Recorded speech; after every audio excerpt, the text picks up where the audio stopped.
वर्ग के फार्मूले हैं।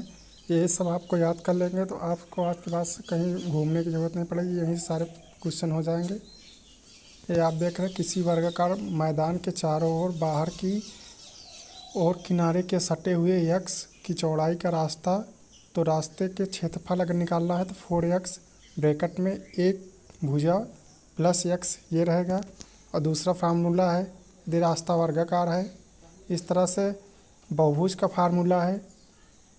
और n भुजा वाले बहुभुज के बहिष्कोणों का है, न्यून कोण त्रिभुज का है। ये सारे फार्मूले आप याद कर लेंगे।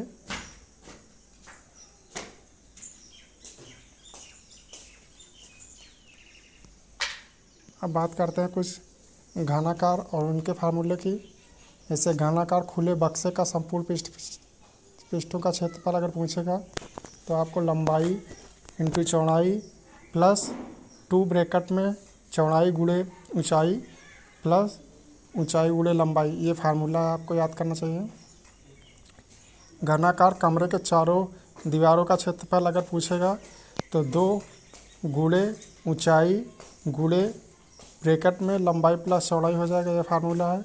इस तरह से किसी कमरे का अगर पूछा जाएगा में लगने वाली अधिकतम लंबाई की क्षण, और ये कुछ संदूक की ढक्कन हो तो बात करते हैं भीतरी लंबाई बाहरी लंबाई, भीतरी चौड़ाई बाहरी चौड़ाई, भीतरी ऊंचाई बाहरी ऊंचाई, ये सब फार्मूला दिया हुआ है, इस तरह से आप निकाल सकते हैं। और यदि संदूक बिना ढक्कन का हो तब क्या होगी आपकी भीतरी लंबाई, ये आप देख रहे हैं 2 इंटू मोटाई है और इसमें बाहरी लंबाई पहले से माइनस हो जाएगी। इस तरह से इसकी बाहरी लंबाई भीतरी चौड़ाई बाहरी चौड़ाई, इस तरह से पूरा फार्मूला दिया हुआ है, आप इसको याद कर सकते हैं।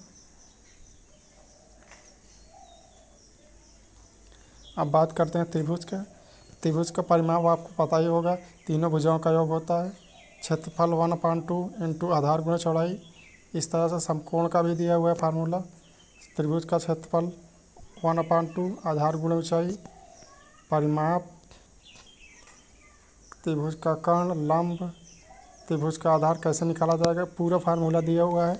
इसको याद कर लेंगे तो आपको किसी भी एग्ज़ाम में किसी भी कंपटीशन एग्ज़ाम में बैठेंगे आपको फार्मूले के लिए परेशानी नहीं होगी। ये सब फार्मूले हर जगह पूछे जाते हैं, इसी पे बेस क्वेश्चन रहते हैं।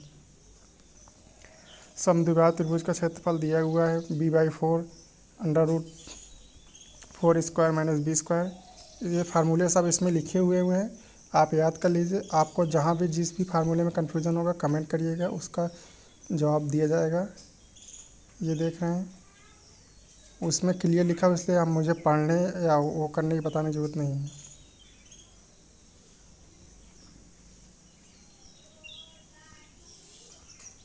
अब बात करते हैं गोले का। तो गोले का आयतन 4/3 πr³ ब्रैकेट में 1/6 πd³ होता है। वैसे गोले की त्रिज्या व्यास गोले का संपूर्ण पृष्ठ क्षेत्रफल दिया है तो 4πr² होता है। इस तरह से आपको सारे फार्मूले इसमें भी दिए हुए हैं, इसको आप पढ़िएगा। जहाँ भी प्रॉब्लम होगी कमेंट करिएगा, आपको उत्तर दिया जाएगा।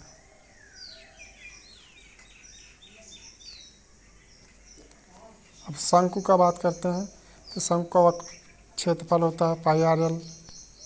शंकु के पृष्ठों का क्षेत्रफल होगा πr ब्रैकेट में r+l। इस तरह से शंकु का आयतन 1/3 πr² होता है। इस तरह से उसकी लंबाई दिया हुआ है, ऊंचाई दिया हुआ है, त्रिज्या दिया हुआ है, सारे फार्मूले लिखे हुए हैं, आप याद कर लीजिए। बेलन का बात करते हैं तो बेलन का आयतन πr² होता है। बेलन के वक्र तल या वक्र पृष्ठ का क्षेत्रफल की बात करेगा 2πr होता है। संपूर्ण की बात करेगा तो ये है। अगर सतहों का क्षेत्रफल बात करेगा, बेलन के खोखले गोले का आयतन बात करेगा, तो इस तरह से सब फार्मूले दिए हुए हैं, आप याद कर सकते हैं। इसमें r1 अगर किसी 2πr1² ± r2² इसमें है, और बाकी सब क्लियर है। अब घन का बात करते हैं। घन के संपूर्ण पृष्ठों का क्षेत्रफल 6 इंटू भुजा² होता है। घन की भुजा हो जाएगी, घन का आयतन भुजा³ होता है। घन की भुजा अगर पूछेगा तो आयतन घन हो जाएगा, विकर्ण क्यूब और √3 इंटू भुजा हो जाएगा। इस तरह से पूरे फार्मूले दिए हुए हैं, ये याद करिएगा। इसमें ये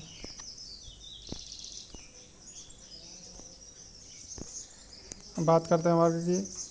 तो इसमें ये देखिए पहले लिखा हुआ है, एक वर्ग एक ऐसा चतुर्भुज होता है जिसकी सभी भुजाएं बराबर तथा प्रत्येक कोण 90 अंश का होता है। ये देख रहे हैं 90 अंश का डिग्री 90 अंश का कोण बनता है। चारों भुजाएं बराबर हैं इसमें।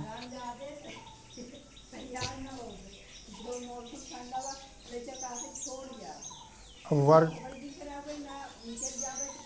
वर्ग का क्षेत्रफल अगर पूछ रहा है तो भुजा गुणे भुजा मतलब भुजा स्क्वायर होता है।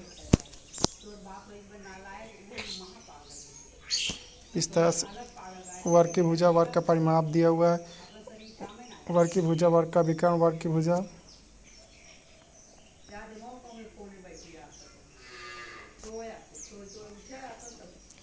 व्यास की बात करते हैं तो वृत्त का व्यास बाई 2 होता है। वृत्त का व्यास अगर बात करेगा तो 2 इंटू त्रिज्या हो जाएगी। उसी हिसाब से परिधि 2πr आपको पता ही होगा। वृत्त की त्रिज्या आपको दिया हुआ है, इसे भी आप निकाल सकते हैं। और वृत्त का व्यास आपको पता है, वृत्त का क्षेत्रफल, वृत्त की त्रिज्या।